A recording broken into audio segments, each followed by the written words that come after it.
There are lots of words in the English language. In fact, hundreds of thousands.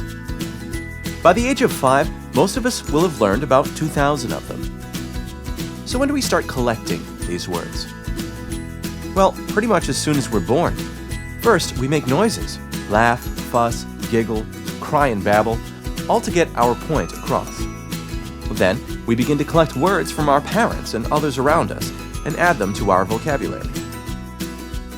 How is a new word added to our vocabulary? Well, it's a combination of things. We hear the word over and over. We work out what it means by clues from our parents.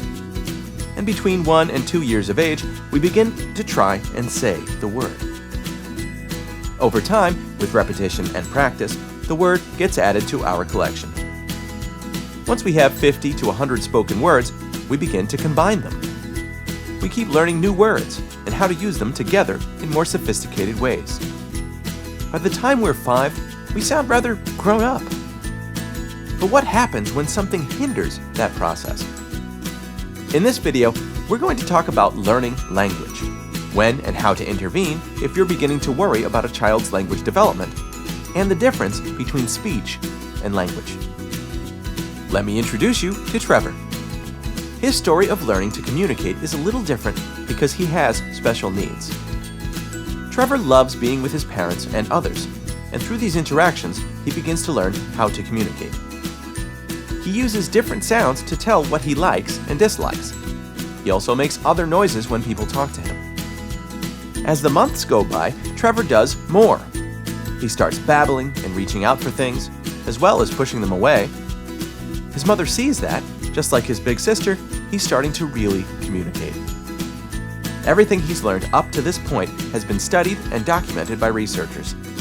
Therefore, we know how language develops and at about what age to expect 1, 2, and 3 word utterances and beyond. Fast forward a little bit. Trevor is 2. He has many ideas and words in his head, but he has trouble saying them. This is very frustrating for him. In addition, his parents are worried because learning to talk wasn't this difficult for his sister. His mom and dad decide to get some help. His doctor and preschool teacher recommend that he meet with a speech-language pathologist, or SLP. Mom is thankful because Trevor is getting help, and Birth to 3 services in her state provide and cover therapy. Trevor's happy because he loves his weekly play-based sessions. While playing, his SLP helps him with his speech. They work on breathing, turning his voice on and off, and saying different speech sounds. In addition, she also helps him learn language. Learning language means learning new concepts, words, word endings, and word order.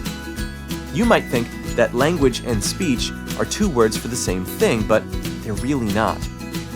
Simply put, language is learning words, word endings, and the rules to combine those words to convey ideas.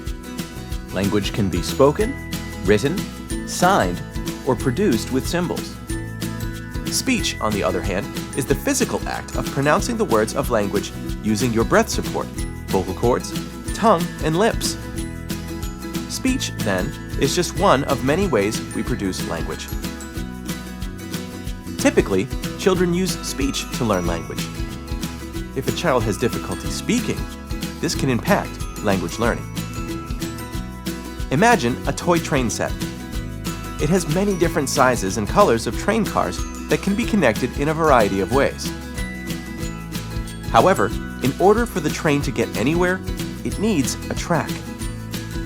In this scenario, the track is speech, and the train cars are the words of language. The track is how the train gets from one place to another, or from one communicator to another. Speech is one type of train track. Sign language or using a communication device are other types.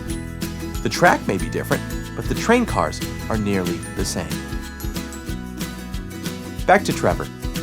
Unfortunately, he has difficulty producing speech, which also impacts his ability to learn language. In order to further develop his communication and language, his therapist decides to introduce a communication device. A common concern is that using a communication device, which is a form of augmentative and alternative communication, or AAC, will inhibit speech development. However, studies have shown that this is not the case. The device helps him because he can now play with words without having to rely on his speech alone. Trevor continues to have fun working on his speech as well. We all have a variety of tools in our communication toolbox. We use our voice, gestures, signs, facial expressions, body language, computers, and cell phones. Trevor's no different. He uses all of these things plus one more, his communication device. With one more tool in his communication toolbox, Trevor is happy and less frustrated, and so is everyone else. So let's take a look at what we've covered. We learn language from the moment we are born. Researchers have studied and documented how language develops. If you're worried about your child's speech and language development, don't wait. Seek help early and consult with a speech-language pathologist.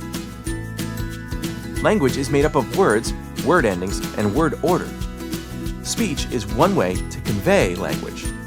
So is sign and using AAC. Remember, an alternative means of communication can support speech development and does not inhibit it. There are many children, young adults, and adults just like Trevor. In addition, there are great SLPs in your community who can help. PRC believes that everyone deserves a voice and is constantly researching in the field of AAC and developing products and strategies to improve communication for individuals who need assistance. For more information, visit www.prentrom.com.